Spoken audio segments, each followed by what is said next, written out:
So Four Knights of the Apocalypse chapter 164 is out, and with this chapter, we officially got the final tournament brackets for this arc. And I called most of this, but also some characters we got introduced to, I'm liking the designs, but we'll get to those when we get to those. Either way, I'm excited to see where this pans out. There's also one character left all the way at the bottom of the corner of the final bracket that I'll get to at the end of the video, who I think I have a pretty good idea of who that character is. And also, if you're noticing anything different, which is pretty obvious, I'm not using my avatar this time. I got a brand new webcam, and so I wanted to try and test it out, see if this new format is something you guys would actually like to see, and actually see my face a bit more often outside of, let's say, TikToks and the occasional short that I do.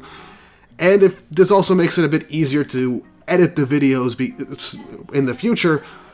And also, I'm planning on covering Hunter x Hunter on a weekly basis once that manga returns, and I kind of need this to kind of help avoid copyright issues like the last time, which almost got this channel taken down.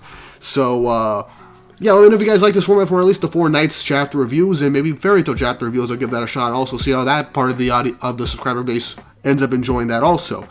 But, yeah, let me know. But before we jump into this chapter, don't forget to like and subscribe and hit the notification bell for updates on future videos. Really helps and it shows you guys enjoy the content I make here on the channel and shows you want to see more. And if you want to support the channel more directly, go and become a patron on my Patreon. For just $2 a month, you get access to my patron-only Discord server, early access to videos up to a week early that aren't chapter review videos, and other details where you can recommend me stuff to review. And I'm currently setting up stuff for potential live readings or watch parties on a bi-weekly basis once I get things figured out for that. You also get your name at the end of videos starting in September, and you can potentially get a shout out at the end of the video. I'm planning to make the Patreon and the Discord server as fun and as engaging as possible to make it worth your while. And also, if you want, go and use my referral link down below for Advanced GG and use my code GreekWeeb10 to get up to 15% off at checkout for some really nice supplements, shakers, and thermoses from Advanced GG. Really great flavors for focus, energy, and just straight up hydration. You will really enjoy it. Now with that out of the way, on with the video. So, chapter 164 of Four Knights of the Apocalypse, titled Who Remains, with a really beautiful cover image of the entirety of the main cast with the subsequent extras for the tournament bracket here, and the colors are great. I'm loving the color schemes for everybody, and look, let's be honest, Percival looks a lot better shirtless outside of his actual outfit. The guy's got gains, and I gotta respect it.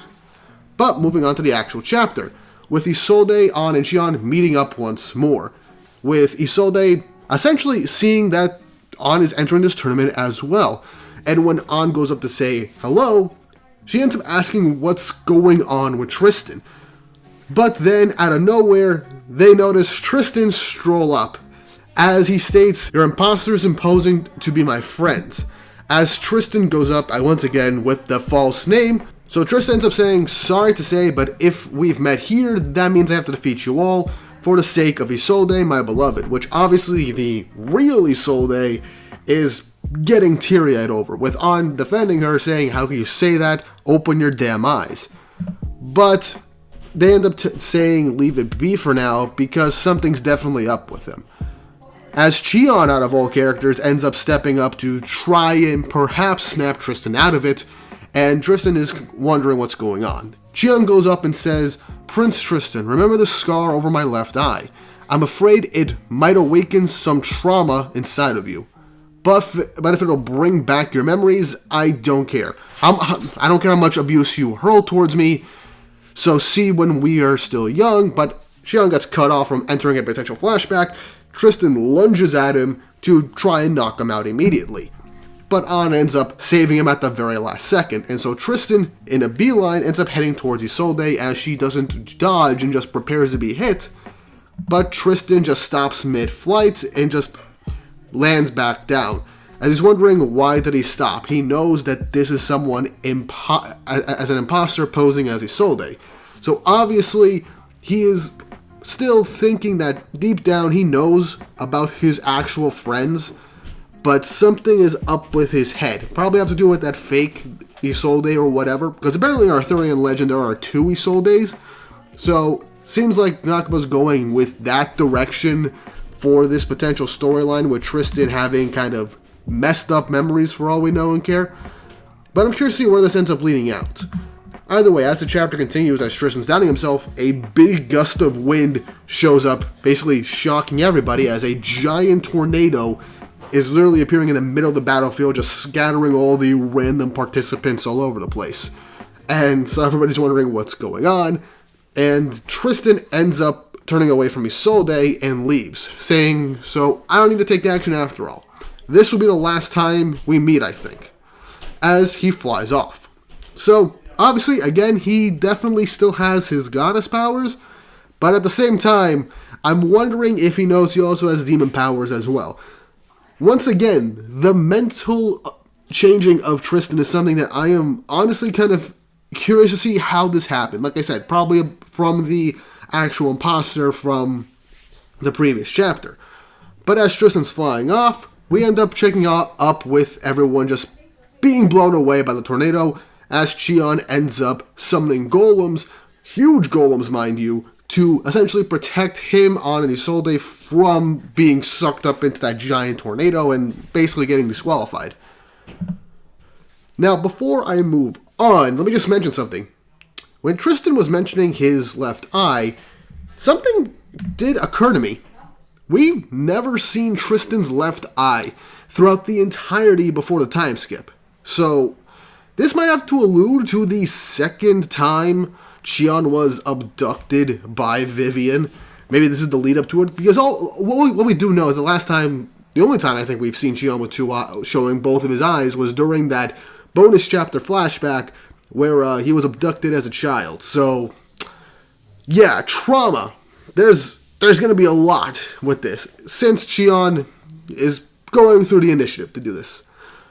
Yeah, I got nothing else to say to this. I'm presuming something fucked up is going to be revealed with that. And who knows, maybe Tristan was the one that caused that scar.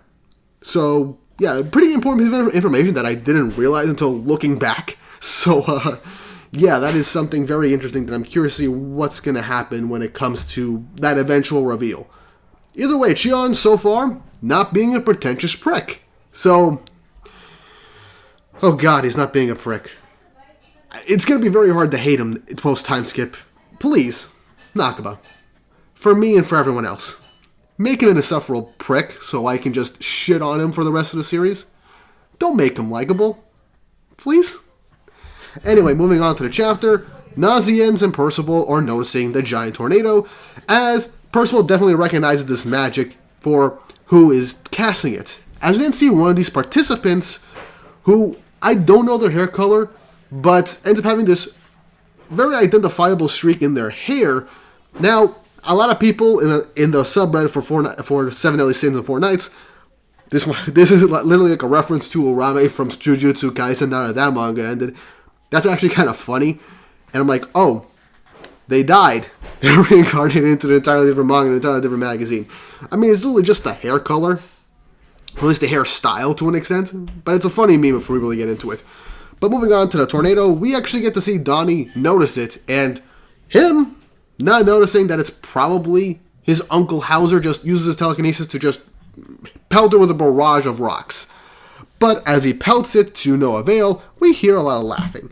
As we cut to the inside of the tornado, revealing that yes, Hauser is there, but also something that I wasn't expecting, the other participant that's with Hauser is Edlin. And if we remember, he is actually Donnie's childhood friend and former apprentice of Hauser that we met back in the Cant arc from the beginning of the story.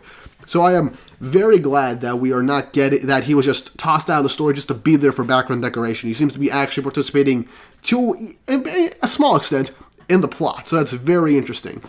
So Hauser goes on to say, "That's right, bring it on. That wimp Donnie doesn't realize it's me. He's resisting at full force, with Edlin just telling him to just kind of take it back a bit. What'll he do if he winds up taking out one of the 4 knights?" Which is definitely a very obvious and reasonable concern, but Hauser just doubles down and is like, come on, if they get knocked out by this, then they're not meant to save the world, which, also, a fair point.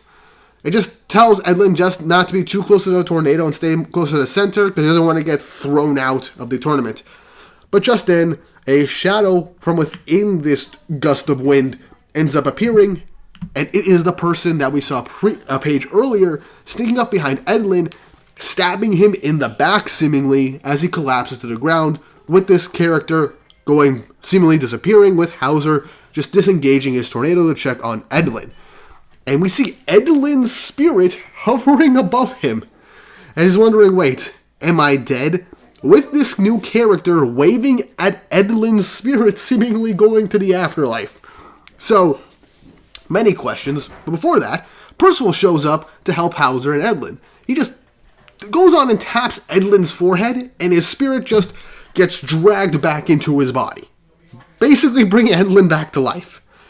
Several questions. One, is this only capable for people who literally die within a few seconds? Because we all know Percival's a life spirit. He's can do stuff with giving life, taking it, whatever. It's a whole thing with Percival. That's his power set.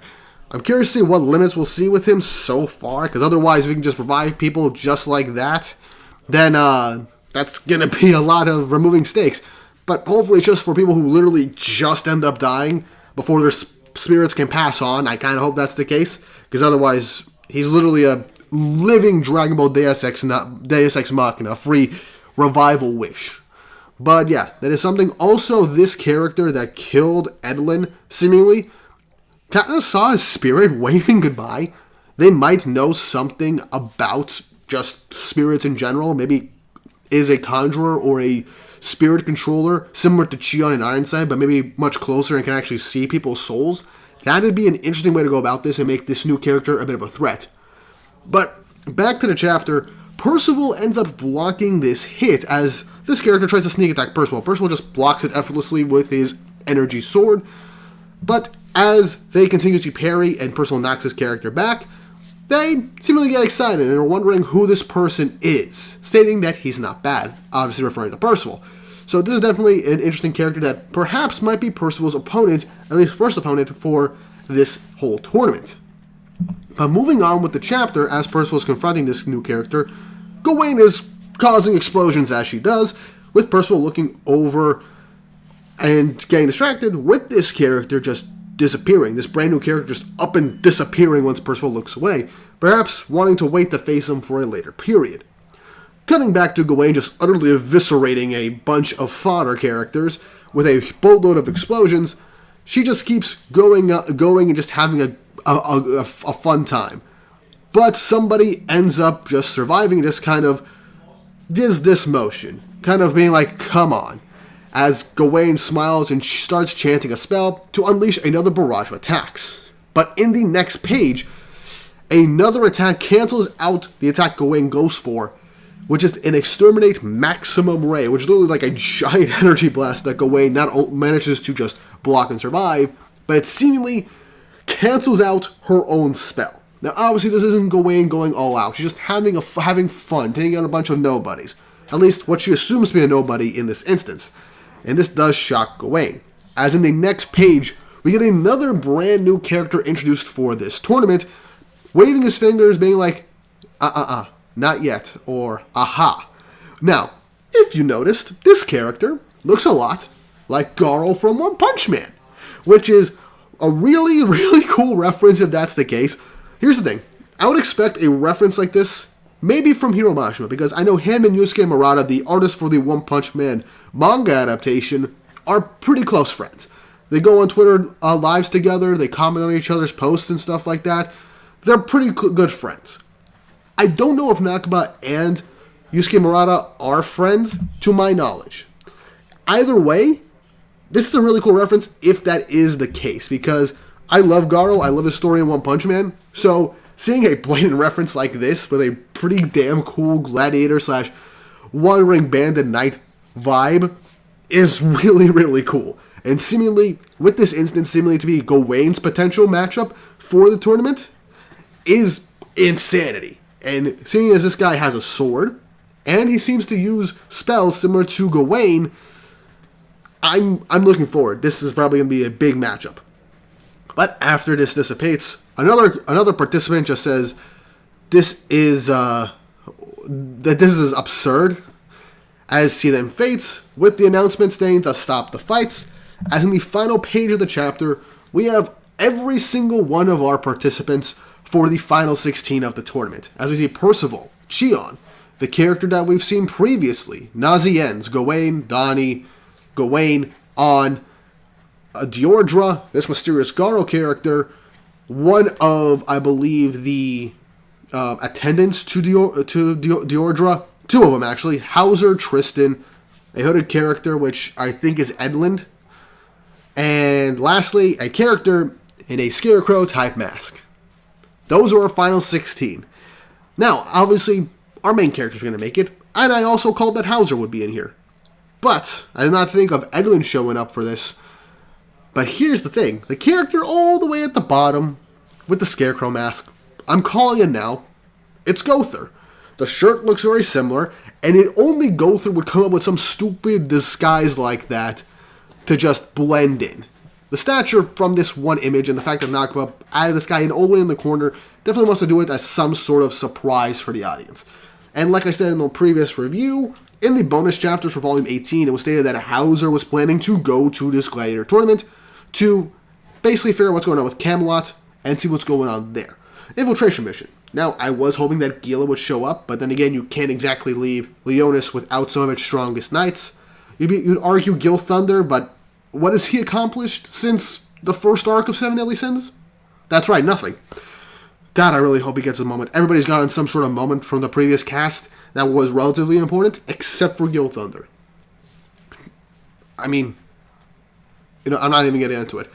But yeah, Gowther showing up, I really hope that's the case. But either way, these two new characters, this Garo guy and this, I'm just going to say, Urame character, I'm incredibly excited to see what they're going to do for the future of Fortnite the Apocalypse and how these tournament brackets are going to plan out. But either way, this was a really fun and engaging chapter. I had a lot of fun, some really cool action sequences, and the setup is amazing. I cannot wait to see what happens next. And next week is going to be pretty insane because we're definitely going to get the official brackets and invites for the tournament. I'm looking forward because it seems like so far Percival and Gawain have their seeming matchups set up. I'm curious to see who Tristan's going to fight. This is going to be very fun. This is going to be very engaging.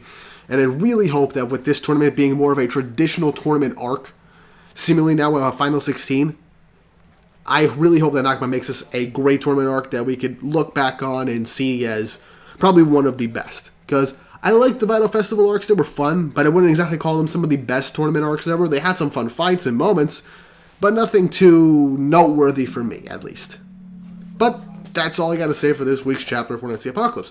What did you guys think of this chapter? How do you feel about these brand new characters that seemingly are going to fight Percival and Gawain? How do you feel about Hauser showing up? How do you feel about Edlund showing up for the first time in like 130 chapters, which is crazy to think about? Do you think Gowther is that Scarecrow Mask guy? How do you feel this whole tournament arc is going to pan out? And what do you think that prediction I made in that Tristan versus Percival video round 2 that I made a month and a half ago? Will Beltrop end up deciding, I'll fight Percival and Tristan? Like, once he figures out that maybe the four knights are in this bracket, maybe he'll decide to fight all of them at once just to kind of flex on the rest of the Chaos Knights and the Four Perils. I would love that if that was the case. But for the time being, that's really all I got to say for the matter. Let me know your thoughts and opinions in the comment section down below. And once more, if you haven't already, like and subscribe and hit the notification bell for updates on future videos. Really helps me. It shows you guys enjoy the content I make on the channel and shows you want to see more. And with all that said and done, I hope you all have an awesome day. Bye bye baby, my life. That is so what I could to know.